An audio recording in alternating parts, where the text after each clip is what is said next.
Karong Sabado, so karon kay mag isado taog alugbati kay wala man kay munggay baligya way kamunggay baligya, so kanilang atong ilamas karon.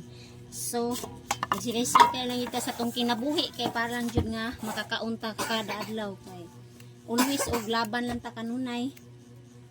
So kamo diha kita na mo panud-anon ako discard kinasad ko rong malupit kay unsaon man mom dyan itong kinabuhi. So mayong Sabado din yung tanan, so nautuhan ko og luto kay nagsalig ng may klase, so dugay ni bangon karon dali ko og luto puro agbati ra ni siya ato na ni siyang matik-matikon.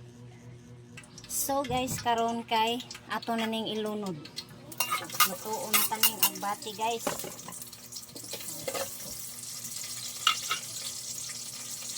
Pasensya na kay sa palibot, so maggulay na sa ko karon kay naayo naman ko sa akong pasmo, so mulihok na sad ko.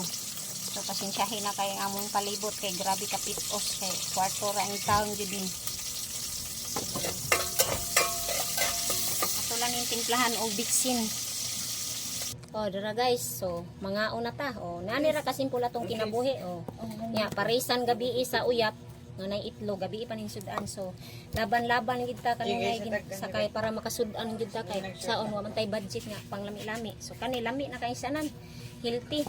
Ug salamat kay sa inyong pagtanaw, pag-share ug pag-follow.